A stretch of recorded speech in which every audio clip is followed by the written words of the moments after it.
get the privilege of hosting this is our only guest for the semester. It's all students after this. We have, from here on out, we have one guest. Okay, yep, so the last guest of the semester. So I'm excited to introduce Dr. Kimani Kimbrough.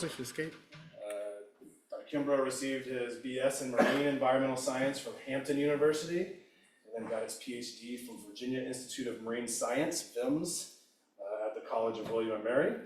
And since 2009, Kimani has worked as an environmental chemist and data scientist, switching more to the data science, I think, these days, at NOAA, here locally in the Silver Spring office.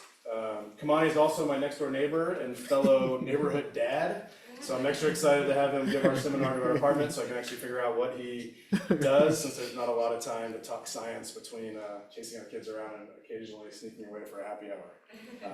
So I'm excited that Kimani can come give our seminar here in our apartment, so leave it up to you. Thank you. I got a question. So Travis said some graduate students, so just show of hands, how many graduate students versus undergraduate students? Graduate? Undergraduate? Okay. I mean, it doesn't change anything that much, but, okay, so today I'm just gonna give a presentation on contaminant assessment using machine learning. So there's two things I wanna do is sort of show why I'm using machine learning, because it's a hot topic now, and I think people may be using it for the wrong reason. So why I'm using it, and just sort of how I got to where it was necessary. So those are the two things. And then I want to give like some examples, and then, well, towards the end I'll go through that. Some of it didn't really work out, but, and then just go through, and the big thing is using the data that we collect to feed it into a model and use the model to get better results. So the Muscle Watch program, that's sort of where I started off. That's, I guess I can use this. Can you guys see the mouse right here? Yeah. Okay, so the Muscle Watch program, hundreds of sites, and all Alaska, throughout Great Lakes. And NOAA does have the Great Lakes. It's considered a water of the US, like a ocean almost. So then we have Hawaii and Puerto Rico. So I guess I can go through it now. So in the Great Lakes, we have quagga mussels, dracaena. I'm just gonna call them quagga mussels because there's a few different varieties. Then from Delaware north is blue mussels, and blue mussels on the west coast, of course, and in Alaska. And then from Delaware south, and including the Gulf, that's where we get the oysters. So we've got all of those. And Muscle Watch is primarily in situ. So that means that we're getting what's already there. So that sort of limits where we can go with that. And that'll be important later. Dennis Apathy runs that program. And the good thing about that is that's temporal sampling. So they go back to the same place every now and then, every 5 years to 2 years. So, and then they do bivalves and sediment. So if anybody's looking to mine some data, they also have histopathology data. So that's also useful also. And some of this data we don't actually use. So if you contact Dennis, people have done master's thesis on it. So then bioeffects, that is sort of defunct, but they kept it going. So and the data sets go back to the 80s, late 80s. So we're talking decades worth of data. That's David Whitehall and Tony Paint now.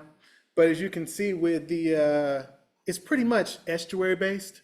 So we've done all the major estuaries once or twice in the entire US. And for that one, it's sediment, contaminant concentration, because the triad, sediment, contaminant concentration, benthic and fauna, and also toxicity. The toxicity can change a little bit, but it's pretty consistent data set. And that's one of those data sets that it really hasn't been mined by too many people.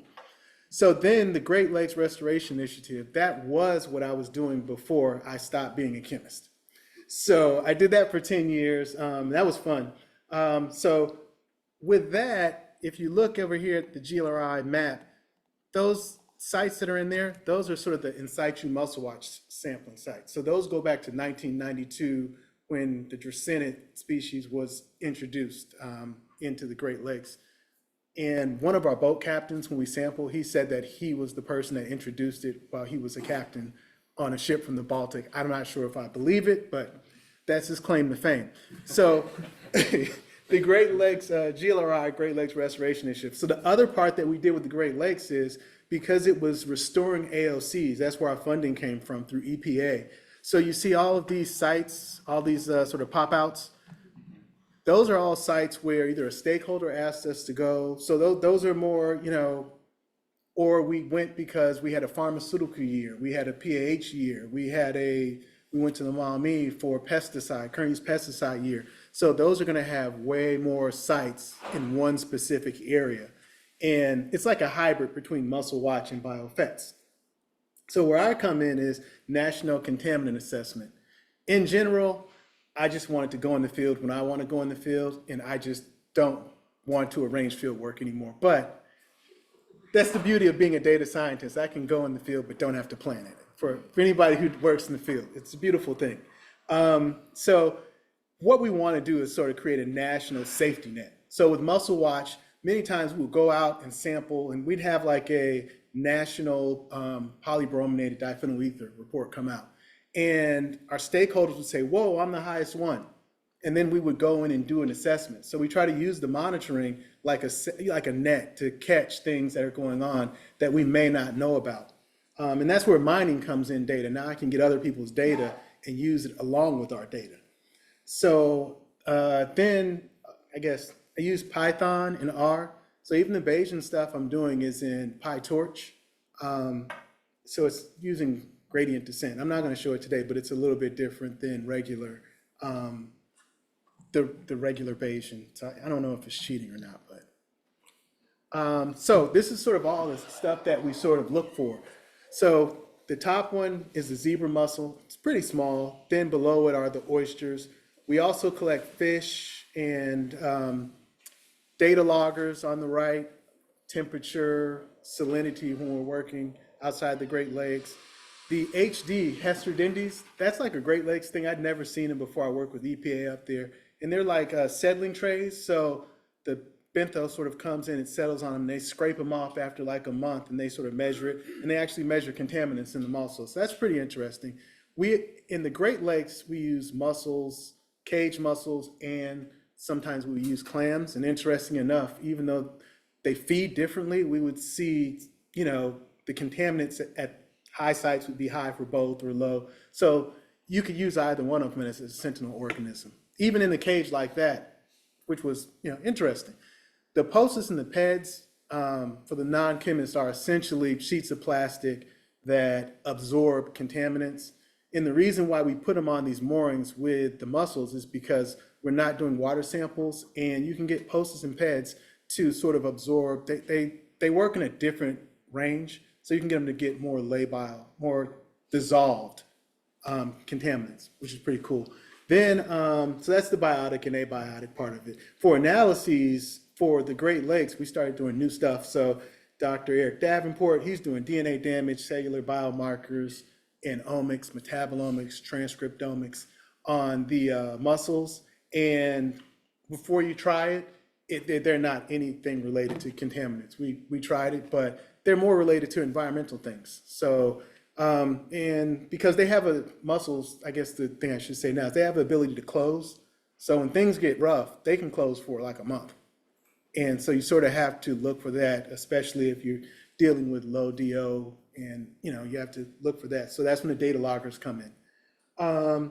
Then ancillary data, there's a bunch of ancillary data that goes along with our data that also people do. You can do a thesis on that also. So let's see, so and I don't have my notes, so I may have to.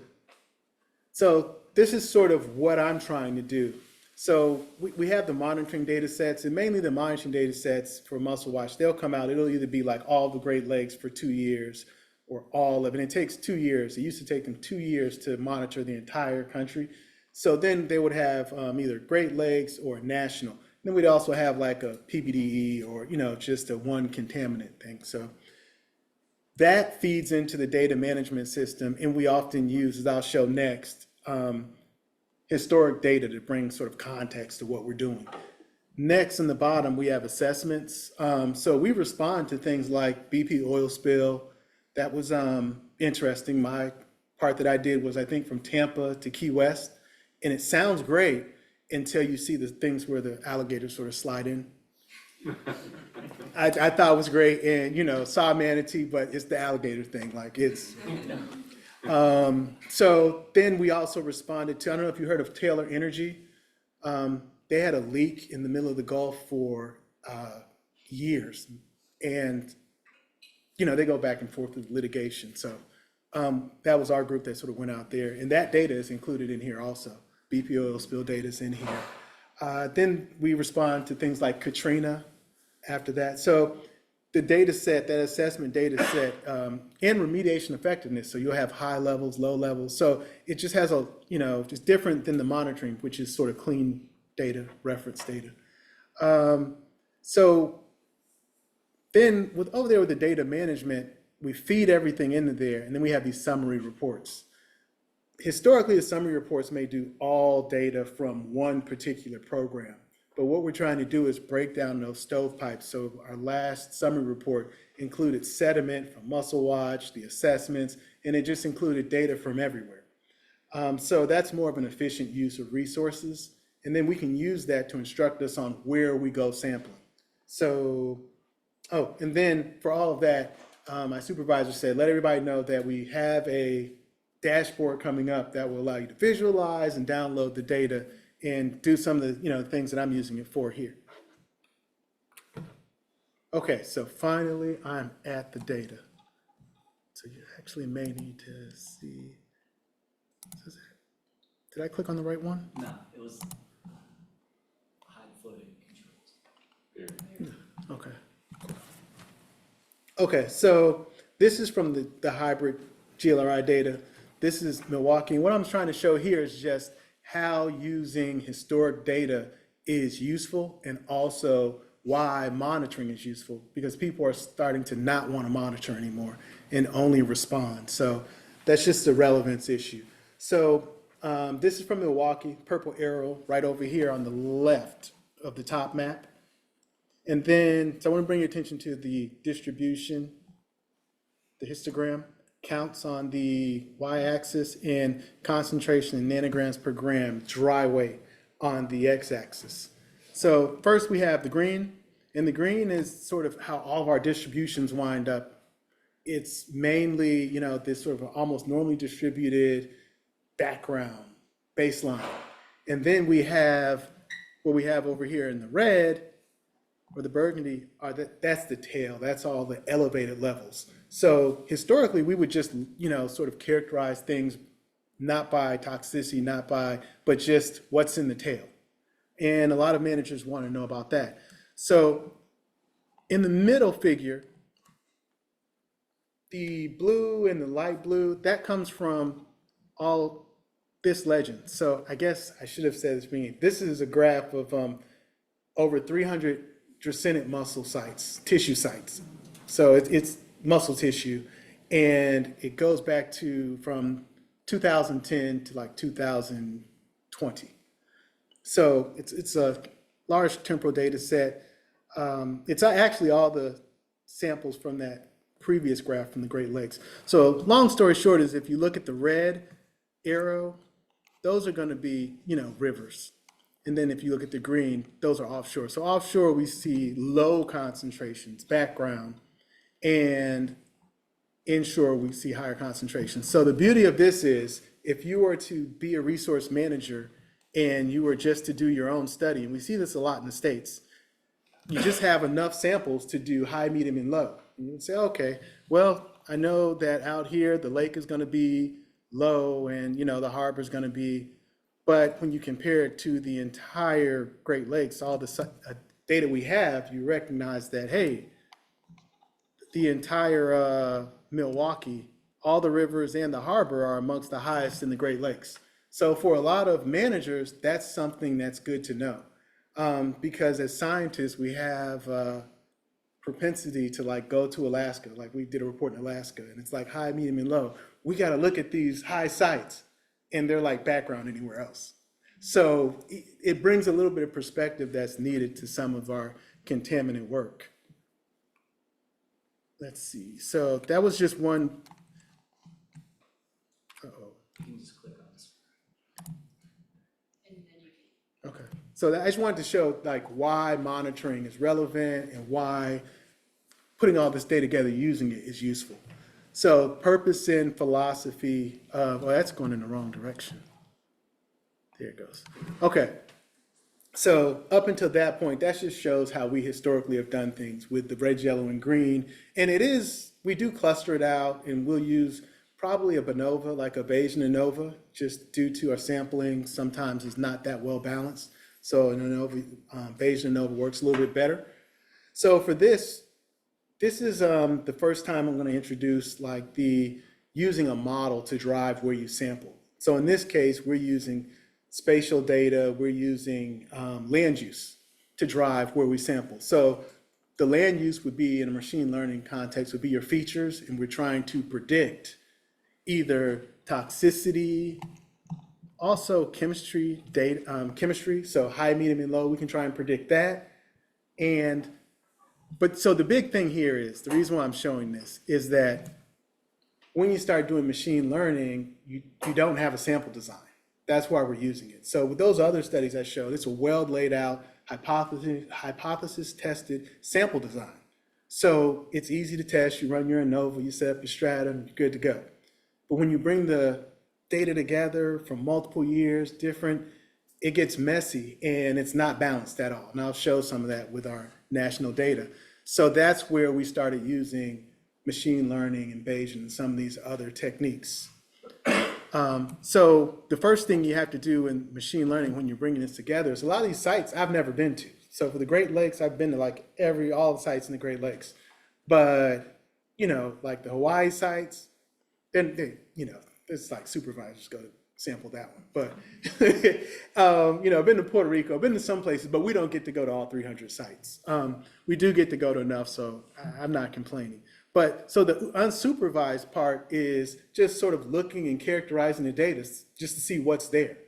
What do we have? And then the letting the model drive what we do part is, once you characterize it, what's missing? Do you have enough urban sites? Do you have enough ag sites? What contaminant are you measuring? If you're measuring, you know, PAHs, those more urban, need more urban sites. And in the Great Lakes, when we measured the pharmaceuticals, need more sites near wastewater treatment plants.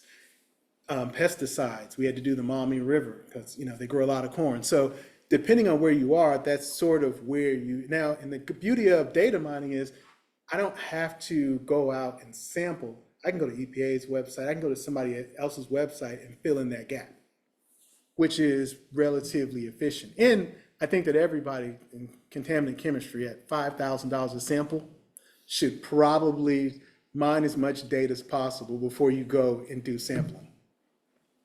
It saves money and it gets you where you need to be quicker. And I guess I can just say one thing that we learned from that is in the Great Lakes, for instance, and this is a good picture to pull up, mussel watch is primarily in the lake proper where the lower concentrations are. So what we realized was we could spend less money on lake proper sites and pour 90% of the money into the rivers and the harbors, and especially with CECs where high percentage of your data is coming back below detection limit. So this is a random forest model. So this is just a model that I did for prediction. And so buffer assessment. So we don't use HUCs, which are hydrologic units. And the reason why we don't use them is because 50% or more of our sites are near shore or ocean. So we wouldn't have anything, we wouldn't have a measurement of land use. So what we do is we do the buffer, and then something that's near shore, we can still pull in some of the land use into our calculation. So that's just sort of why we're using that. And then data familiarity, I'm familiar with this data set, but not the others. So being able to use the model, this is a balanced sample design. So when I needed samples in a certain place, we went out and sampled them. So the sample design here is much more balanced, and it makes it more predictable for the Great Lakes. So this is a confusion matrix with just the results for the 300 sites. This is just showing for the test. The trained data set is larger than the test data set. I think I did 80-20 split. So it's able to, long story short is, these are the clusters from the concentration. So cluster 1, 2, and 3 are high, medium, and low. These are the predicted, those are the actual clusters. And essentially the model is really good at predicting those baseline, the stuff that's out in the lake. And in this situation, since we added a lot more urban sites, it's pretty good at predicting, that cluster 3, which is the elevated levels. The model does really bad at just sort of those generic middle of the road numbers. It just doesn't do that good a job at that. And I think it just needs more spatial data, more. So anybody familiar with PAHs and how to fingerprint PAHs? I'll make this quick. So, so starting from over there, coming all the way over here, you're looking at PAHs by molecular weight, and they're alkylated. The ones towards the left are going to be more oil, and the one towards the right are going to be more atmospheric combustion. So PAHs come from incomplete combustion. The sources are forest fires, automobile exhaust, oil, coal tar sealants. So those are all the sources. And if this was anywhere else but in the Great Lakes, which doesn't have any oil, we would be looking to distinguish those different sources. But these are going to be primarily the incomplete combustion, not going to be oil. So I say this all to say is, with this much data, what I'm actually using this for is for just to look at patterns. Not specific sources, but just patterns. So I just want to state that up front. So pyrroline is a diagenic pH that's made in settings, one of the few pHs that I'm aware of that is made sort of naturally. And so I just wanted to point that out is that is one of the ways that you can distinguish between the random forest of the different samples. So all of these compounds go into the random forest. So it's like, it's unsupervised. So it's just the concentration of all of these compounds, but essentially you're dividing the compound by the total concentration. So there, it's all relative. So you can compare everything. That may be a bit much for a but so the random forest you can sort of look at as a PCA. So it's using proximity coming off of a random forest followed by a MDA just for visualization, and then you cluster that just to get it down to 2 columns. So distance, the things that are farther apart are the most different. So Cape Vincent, New York, that's over there, St. Lawrence Seaway, beautiful out there. Get a chance, go out there, just awesome. But then you have Milwaukee Bay, very urban. So Milwaukee Bay is 1. So if you see 1 here, has lower pyrroline concentrations. 3 has the highest, and that would be Cape Vincent, which is offshore site. So it's an offshore site versus a river site. And that distance is just, showing you that the model is taking that into account. So that's looking at the patterns of all of these compounds. So next, we then take that and compare the same random forest, unsupervised random forest, to concentrations. So that's the high, medium, and low we've been looking at. And on there, I sort of just put some sites so that we can sort of characterize what we're seeing there. So Milwaukee River, Wisconsin, that's going to be a very elevated pH levels.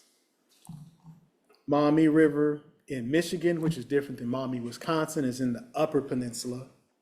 And that's going to be, middle of the road river. And then Niagara River, New York, and Lake Huron are lake sites. The reason why the Niagara River is a lake site is because it runs in between Lake Erie and Lake Ontario.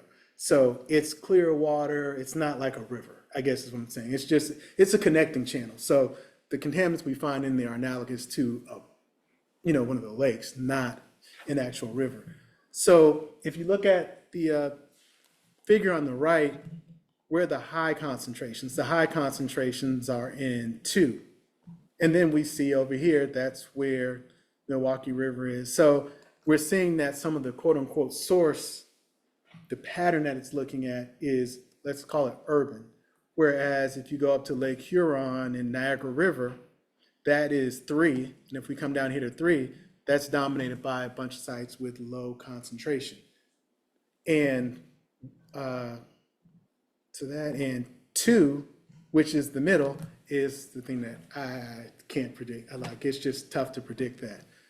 So pretty much everything falls in the 2. So that's just looking at how we're using an unsupervised approach to characterize data.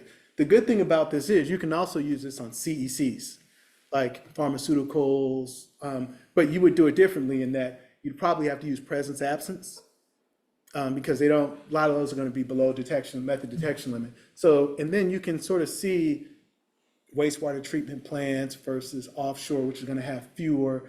And in all of these compounds, I guess the one thing I should say is it's all about the mixtures. Like that's one of the things you run into with toxicity and everything is how do you separate the mixture? Like you measured 10 compounds, but the 11th compound could be causing, harm to the organism. So it's just one of the things we deal with as a chemist. Well, the one things you guys deal with as a chemist. Let's see. So next, now we're going into the national tissue. And I have the same thing for sediment, but it was a bit much. So I used 5 different clusters to look at, to break it up, because now we're going from 300 samples. This is a data set that has oysters, mussels, and quaggas from throughout the nation. So, and that from Mussel Watch. Then from GLRI, it has the quagga mussels, which are from the urban sites. And then it also has oysters from Deepwater Horizon, which, that's sort of offshore. So how much oil really made it to is debatable. So they may not be elevated is what I'm saying, just because they're from Deepwater Horizon. So we also have, count on the y-axis again, concentration on the x-axis, and then the grams per gram. And this is once again total pH. And once again, you see the same distribution where you have, and this is, the last one was for just quagga mussels. This is for all the bivalves. And you have the same distribution where part of it is probably the way we collect, just in situ organisms are going to be in cleaner places due to salinity, due to, they're just different factors, tidal. So, but we have really high, sort of high, and let's see, go to the next one. So then I ran a random forest prediction. So it's not to bore everyone with this. There's a few ways of doing this. You can do a classification with a random forest where you just take your high, medium, and lows and you classify it. You can do like a regression with the random forest where you use the actual numbers and you predict the concentration. And then the way we do that is we sort of back calculate. So we do the prediction, then we change those predictions into the original clusters. And then we do the confusion matrix like that. But trying to predict concentrations, the elevated concentration, that tail that we looked at, differs by several orders of magnitude. So trying to predict that number based on land use or something is tough. Then the other thing that I thought about was comparing rivers to offshore. Offshore, dilution is the solution. When you go to rivers, we had a study where week to week, we did 1 4-week and we left the zebra mussels in the cages for another 4 weeks. The first 4 weeks was the highest. So there was a rain event. So they depurate, cage mussels would depurate in a month. So when you're looking at an urban environment, that the thing that you're predicting could change by order of magnitude is what I'm trying to say. So we may, thinking in future models, have to put in like, did it rain? That may be something we can put in to make it. But as you can see with this confusion matrix, it did god awful at predicting everything except for the really low concentrations. And then this is the Gini. I'm pointing at my screen. This is the Gini. So this is sort of the output. It lets you know which features from a random forest were most important in getting to this model. So developed and open water. So that would be your high sites and your low sites that we saw in the Great Lakes. So it's pointing us in the right direction. It's just not doing a good prediction. So next, I tried to do the same unsupervised random forest on this data. That would be to the left, and came up with 5 groups. I think that really in actuality it's probably closer to 9 or 10, but it's unsupervised, so picking the number of groups, if somebody has any ideas, is sort of random. It's a field thing. So on the right, this is the pH cluster for the concentration, and that's, the 5 clusters from low to high. And once again, it's sort of distance is sort of how you interpret this. So this is a mussel site over here near shore, California. So it's a really clean site, dark green. So apparently the x-axis, axis 1 is sort of distinguishing between the higher concentration and the lower concentration sites. The y-axis, I don't know. Down here we have high concentration quagga mussels. Up here we have oysters from the Louisiana Delta. And then these are oysters from a lake in Louisiana. And once again, I haven't been to some of these sites. So it's probably like Lake Pontchartrain or something. It was one of those type lakes. I forget the name of it, but it's a lake. So it's probably has some salinity in there. So it's not a freshwater lake with oysters. That was the first thing I sort of thought. Maybe it's just oyster in me. Okay, so next, and these are the same random forest, unsupervised random forest. I'm just color coding them with different features. So mussels, oysters, and quagga, that axis 2 is actually dividing up between, it looks like, the dracaenic mussels and the oysters. And this is all stuff that, when you're just mining the data, you may have a species, you may have lat and longitude, you probably won't have a site name. So you have to go through this to sort of figure out what's going on there. So next, these are the same sites that I have here, just for reference, and I did % developed.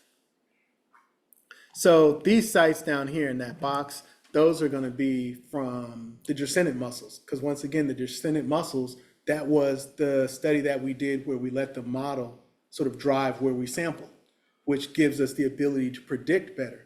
For the mussels and the oysters, you don't see, they're just sort of spread out, that they really don't have any urban, they're really not in any urban environments. And it's going to take probably some caged oysters and mussels to get that done. And that's easy. There's aquaculture facilities that we could actually sample. So that's just sort of saying that, hey, using your model to drive it is good. We see where it actually works. And the other thing about using your model to drive the research is that, there's one other thing I want to say, to drive the research, it's more efficient. So you're putting samples where you need it. And the better your model is, when something happens, you can go from prediction to forecasting. So that's the goal, is to begin to look at how these contaminants are correlated with each other. So when you get a contaminant that you don't have much data on, you can say it behaves like this, and we know this much was put into the environment, and you can begin to predict where it's going to show up, and then that can help your sampling. So different tools are needed for combined data sets. In this case, we're using machine learning and AI compared to when you're hypothesis testing. And then monitoring data is relevant, because they always want to cut the monitors, people. So it seems so irrelevant, but it's needed. And combining data brings perspective if you're just working in a small space, even if it's not our data. If you grab some other data from somewhere else, it can bring a lot of perspective to what you're doing. And then for us personally, we're going to make an effort to include more urban sites. And the beauty of this methodology is I don't have to go back to the same place. So if we have people going pretty much anywhere, I can say, can you grab an urban site? And that'll help us. So whether they're in Hawaii, whether they're in Alaska, just get an urban site, we'll put it in there, and then that'll help our model. So that's it. Any questions?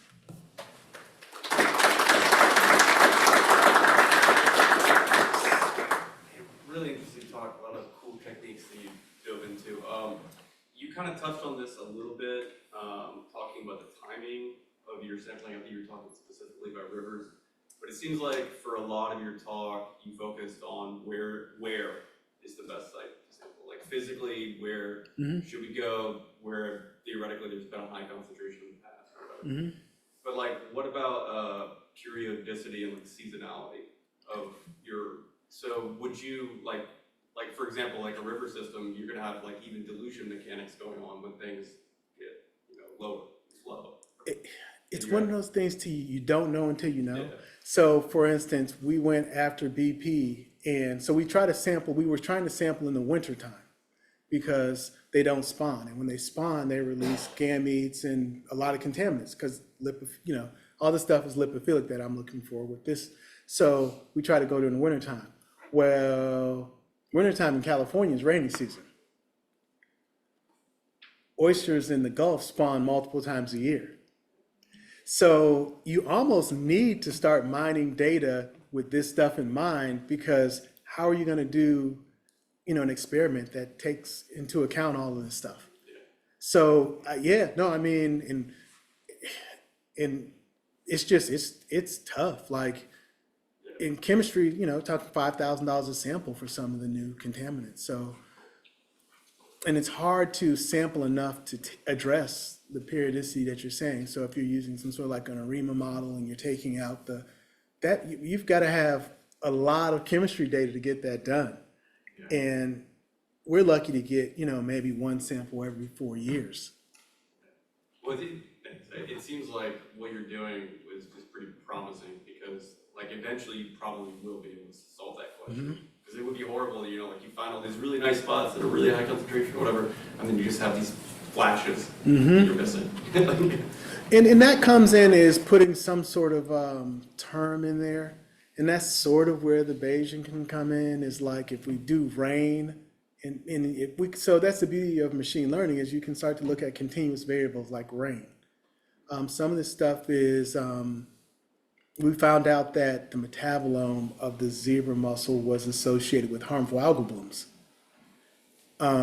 Because we were just monitoring and we realized that it's closed for a while. Then we talked to the harmful algal bloom guy, and he's like, oh yeah, they were shut because, it's a harmful algal bloom in, Muskegon. So all of it's, like you're saying, all of it's related, and, just harvesting data from metabolomics and all this. And, this is going to be way beyond me, but this is what you all are going to be working on, bringing all of this data together to answer questions. And the only thing I'm advocating for is, before you take more samples, understand what's going on with the data you have. That's where the value is going to be in the future. Because, the tools that I have to use now compared to the tools that I had to use in graduate school are, like I was using Excel, I didn't do the punch cards. I wasn't punch carding it. But I did have Excel, and, we did have the little overheads. But, using this technology is going to allow you all to address some of the things that you're saying with data that's already around. I hope that answers. Yeah, that was awesome. Thanks. Yes. Oh, you go ahead. Hi, I really liked your talk. Thank you.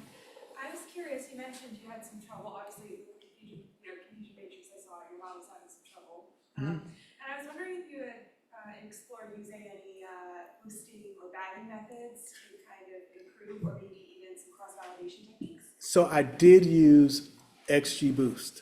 Yeah, okay.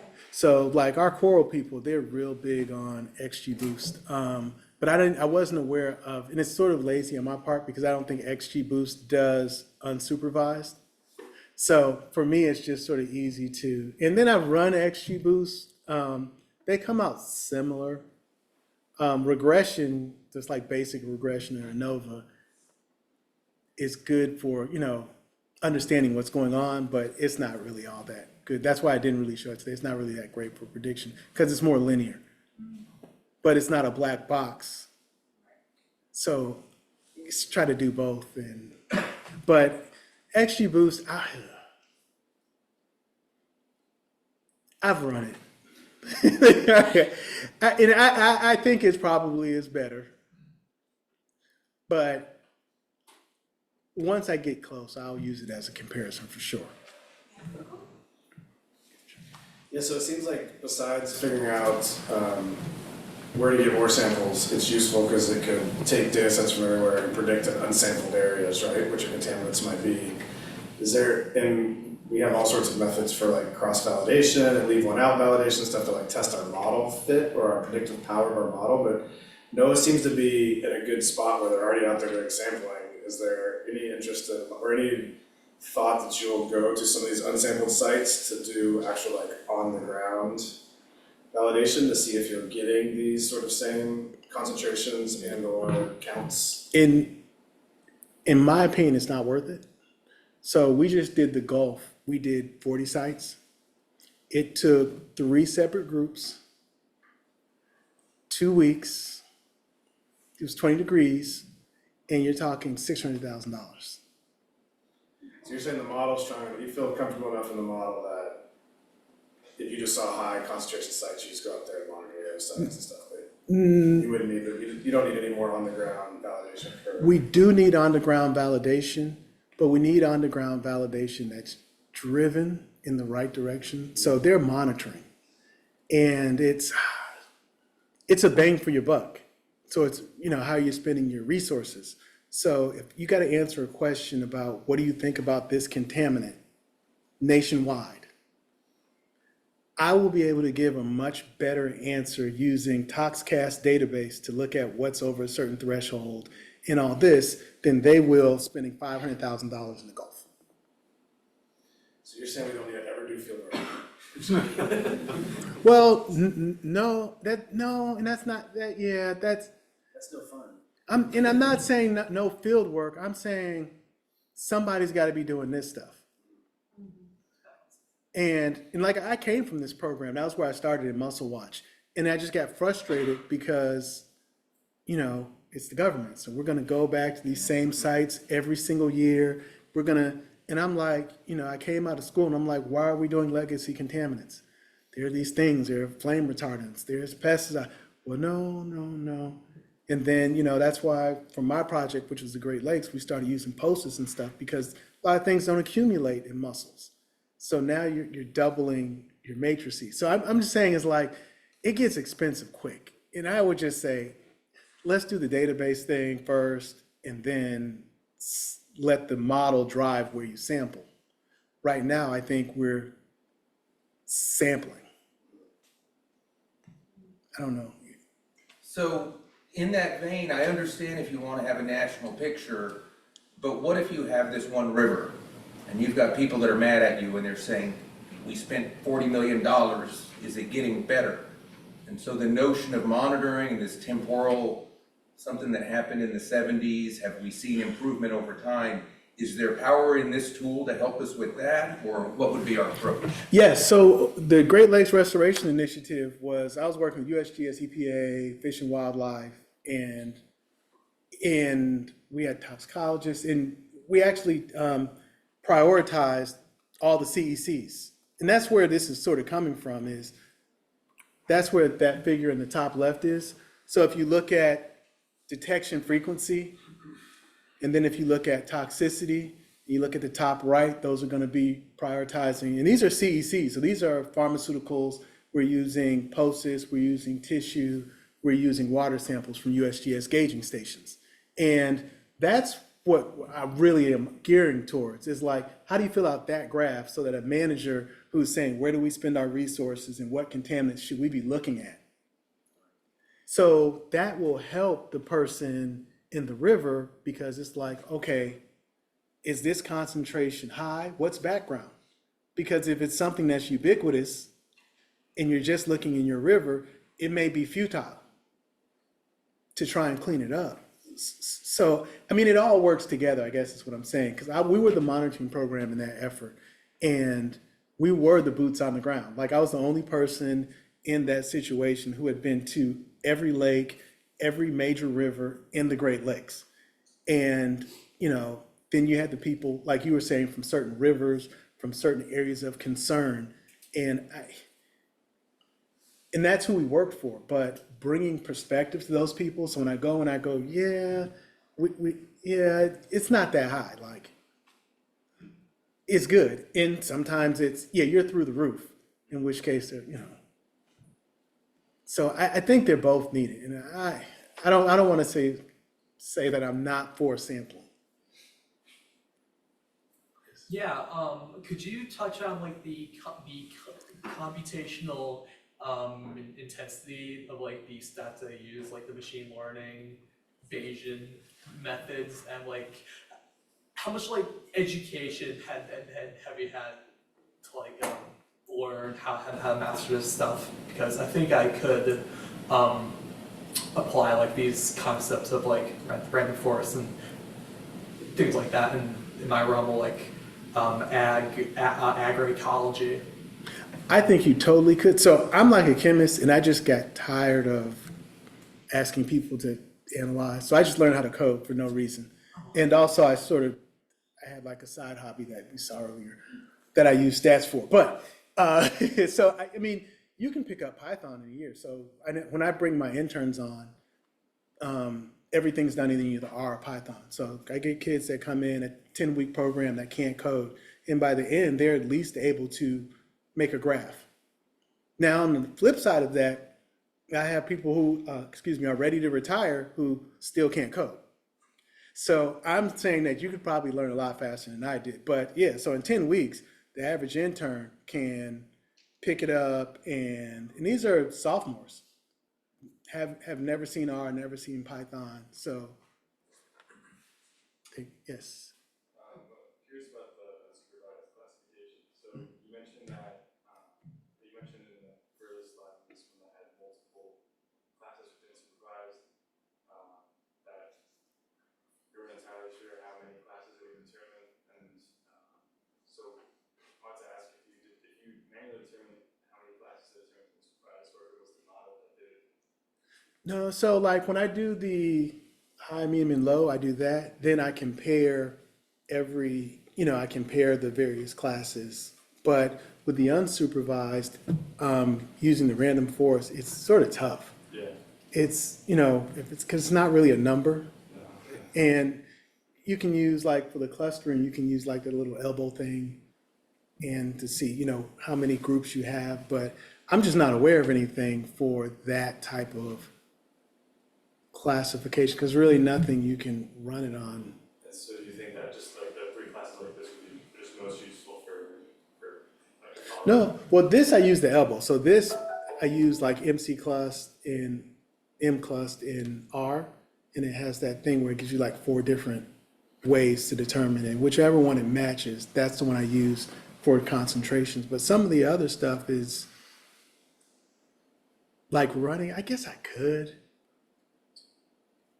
run something on, the random forest for the, but it's like running it on a relative concentration is sort of weird. Yeah, it gets kind of messy up here. Yeah, And real quick, I don't know the time, but the buffers that were used for the land cover that you mentioned before, are those all? Do you know if those are all like the same size area? Those buffers? they are. So they're all the same. So I do all that in Python. So I'm open source all the way, because my thing is, if you want your side hustle, this is for graduate students, you can't afford to pay for Esri. But if you can do, if you can do QGIS, Python, and R, you can get it done. People are much more likely to hire you using open source software. And then the back end of something like ArcView. So I know they're the same because it's all coded out. 1,000 meters. Yeah. Well, it's been some great discussion here, interesting topic. Thanks very much for coming. Let's say thank you one more time here.